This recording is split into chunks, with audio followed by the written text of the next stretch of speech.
This is it. I am running for President of the United States. After months of campaigning, it all comes down to this. So many people are counting on the outcome. We will make America great again. Now it's up to you. And I voted for the next president of the United States. I just pray to God that it goes the right way. CBS 6 is your place to turn for every angle of this historic election day, from across the country to right here at home. Our special team coverage of Election Day 2016 starts right now.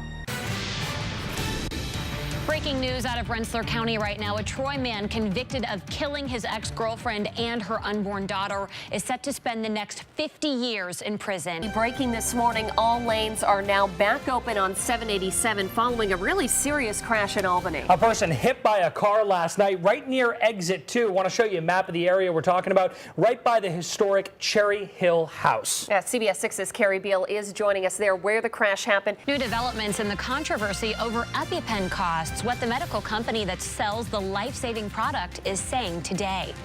A change in tone, the issue that's become a big focus for both presidential candidates as they try to target voters. District Attorney's Office. Breaking news right now, the Albany Police Chief answering questions about that deadly nightclub shooting. We're going to let you listen in. We're following breaking news out of Orlando, Florida this morning. Orlando police are at the scene of what they are calling a mass casualty shooting at a nightclub there. The Saratoga Springs High School boys lacrosse team will be taking the field tonight without their head coach. The district says John Warner is suspended for using inappropriate language toward players on the team. Let's go out to our Kimberly Howard, who's live outside the high school now. Kimberly, what led to all of this? Carrie, thanks. And that was the third serious car crash in our area just this week. Well, big weather changes on the way. Steve is tracking those cold temperatures that could be moving in as soon as tomorrow. Plus, the push for Uber in upstate New York is growing. Why current cab drivers are asking for people to give them a shot first. If you're a fan of the Mario games, today's a big day for you. Nintendo's Super Mario Run is coming to Apple devices this afternoon. Well, today marks the 75th anniversary of a date which does live in infamy, the Japanese attack on Pearl Harbor. Services being held across the country, including right here in the capital region. This is it. I am running for President of the United States. After months of campaigning, it all comes down to this. So many people are counting on the outcome. We will make America great again. Now it's up to you. And I voted for the next president of the United States. I just pray to God that it goes the right way. CBS 6 is your place to turn for every angle of this historic election day, from across the country to right here at home. Our special team coverage of Election Day 2016 starts right now. Good evening. Thanks so much for joining us on Election Night. I'm Cody Holyoke. And I'm Ann McCloy. Millions of people are still out voting right now in the most watched election in a really long time. Right now in the race for president, the campaigning is over for the most part, and the two biggest contenders up for the job are left waiting for the results to come in. Democrat Hillary Clinton cast her ballot downstate in Chappaqua this morning, joined by her husband and former President Bill Clinton. The Democrat is preparing to spend this election night at the Javits Center in Manhattan.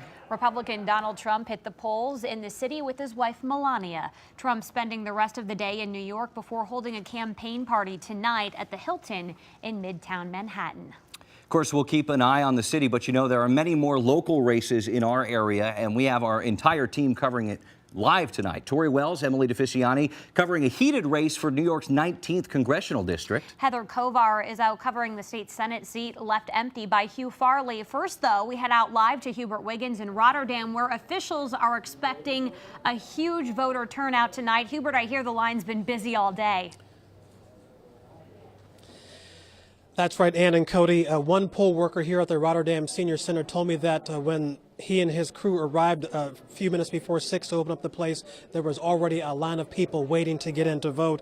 Another poll worker told me that this is his third presidential election in which he has worked as a poll worker, and he has not seen as many people cast ballots as there have been today. And here we are at the 5 o'clock hour, some folks getting off from work, and as we have been here the last hour and a half, there has just been a steady stream of people coming in to cast their ballots. I spoke to one voter who told me she's glad Election Day has finally arrived.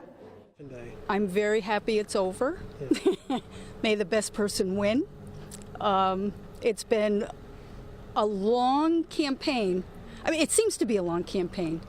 Too much. Now, several other voters that I have spoken to expressed the sentiment that they hope whoever wins the presidency is able to unify the country. And it's also been kind of neat the last few minutes seeing parents filling out their ballot forms with their children by their side. I imagine some of these folks have just picked up their kids from school and have brought them here to let their kids watch them cast their ballots in this most important election. And we're live in Rotterdam. I'm Hubert Wiggins, CBS 6 News. Great lesson in civics, Hubert. Thanks a lot. One of the most watched local races is in the 19th congressional district, filling the seat being left open by Chris Gibson. Yeah, chances are you've seen many of the campaign ads between Republican John Faso and Democrat Zephyr Teachout. Tori Wells is in Hudson following the Faso campaign. Our Emily DeFisciani is live in Rhine Cliff following the Teachout campaign. Tori, bring us up to speed. Yeah, this is the local race that may have some of the most name recognition because of those ads that you just mentioned that you might be seeing on your TV or hearing on the radio, whether or not this is the district that you're voting in. Now, many of those ads, though, they're not coming from the candidates or their campaigns, but from congressional parties. And that's because this is about the balance of power. The Republicans in the House want to hold on to this seat. The Democrats want to grab it. I spoke with John Faso this afternoon when he was meeting with voters in Catskill, and he told me this. I'm proud of the fact that the last 4 weeks, every single ad that my campaign has put up has been positive. I'm the only candidate in this race that can say that.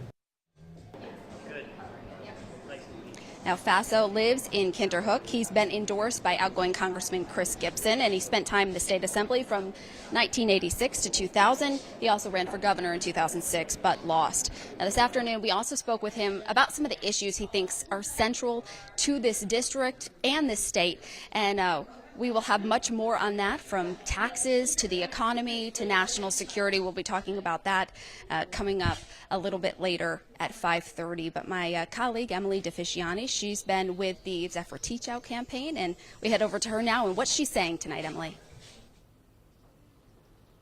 Well, Tori, she's not here yet. You can see behind me, it's just an empty room right now. We are expecting her to arrive shortly. Now, we've seen the ads on either side going back and forth. In fact, dozens play every night. And Zephyr Teachout says she believes people are sick and tired of the negativity, as they should be. According to Teachout, the attack ads against her are a result of a Supreme Court decision that allows unlimited outside corporate spending on elections. The Democrat says there's been unprecedented outside money in this race, and Teachout says millions have been spent by her challenger supporters to disseminate information about her that she says is just not true. She says there's a handful of hedge fund billionaires who have spent over $7 million. That's what she says, that number, attacking her with what she calls false ads. And Teachout also added that she would rather focus on the issues. I'll have where she stands on several of the most important in the 19th district coming up at 5:30. For now, I'm live. Emily DeFisciani, CBS 6 News.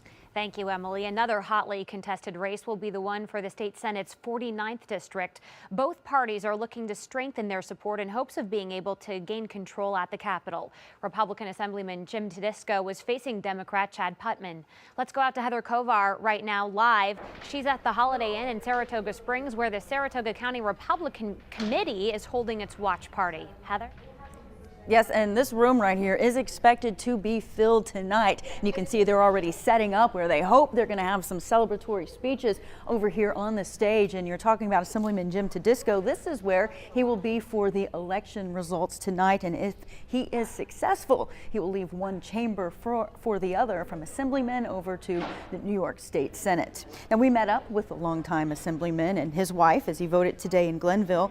Tedisco, who was elected to the Assembly in 1982, is running for the 49th State Senate District seat. That seat, held by Hugh Farley for 4 decades, is up for grabs as he announced he wouldn't seek re-election.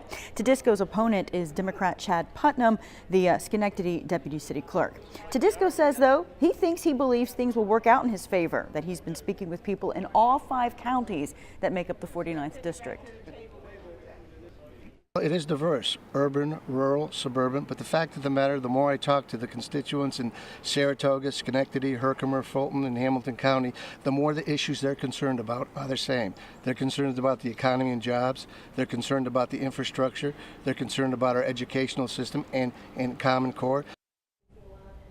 All right, and we're going to be here watching the results of the various races, including that of the 43rd Senate District seat race, of course, held by Kathy Marchone. She's being challenged by Sean Francis. The doors here open at 8, and I'm told a lot of candidates might come here a little bit later than that because they are doing some last-minute pushes. Reporting live from Saratoga Springs, Heather Kovar, CBS 6 News. Going to be a lot of last-minute pushing tonight. Heather, thanks so much. You know, there are a number of other races we're tracking as well. Of course, zeros across the board right now because the results haven't come in. But we're following the race involving incumbent George Amador, a Republican who's being challenged by Democrat Sarah Nicoli. That's in the state Senate's 46th district. Over on the Assembly side, incumbent Democrat Angelo Santa Barbara is facing Republican challenger Peter Vroman. That race, of course, will decide who represents people in the 111th district. When it comes to representatives in Washington, Senator Chuck Schumer, a longstanding Democrat, is being challenged by Republican Wendy Long. The last Siena College poll on this race, released Sunday, showed the Democratic senator holding a 42-point lead heading into today's election. Democratic Congressman Paul Tonko is being challenged by Republican Joe Vitolo in the race for the 20th congressional district. It's just one of many races tonight playing a role in the power struggle in the House of Representatives. Similarly, incumbent Republican Elise Stefanik looks to hold on to her seat in the 21st congressional district as she's challenged tonight by Democrat Mike Derrick and Green Party candidate Matt Funicello. When she won the seat back in 2014, Stefanik became the youngest woman ever elected to Congress. She was 30 years old. Marijuana is on the ballot in Massachusetts tonight and is widely expected to pass. Polls show strong support for ballot question 4, which would legalize recreational marijuana in the Bay State. We spoke to half a dozen voters today in Pittsfield. Each one said they voted in favor of question 4, including one woman who drove in from Albany. I took a day off work and, came back here to my state of Massachusetts to cast my ballot. Put it in laws so we can make money off of it for our states, just like alcohol.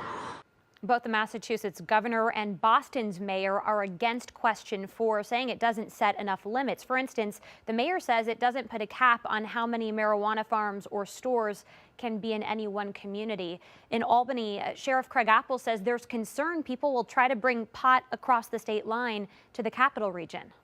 If you get caught bringing marijuana in, you're going to get arrested. And I know that the Rensselaer County Sheriff's already made it clear he'll have his patrols watching for it. Right now, it's only a crime to be caught with more than an ounce of marijuana in Massachusetts. Anyone found with an ounce or less is only subject to a civil penalty of $100. We'll have much more on these races coming up in our late evening newscasts. And of course, for election results as they come into our newsroom, head over to CBS6Albany.com. You can also keep track of the races on the bottom of your screen all night long with our election results ticker. You know, you couldn't really have asked for a better election day forecast. A lot of times campaigns are worried if it rains outside or there's inclement weather because people won't get to the polls.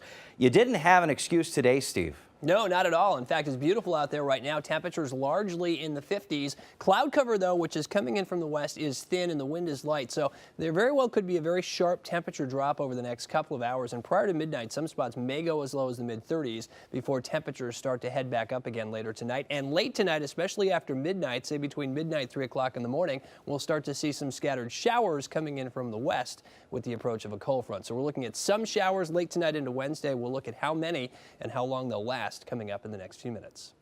Thank you, Steve. New changes for the Easy Pass. What you should know if your Easy Pass is not registered here in New York State.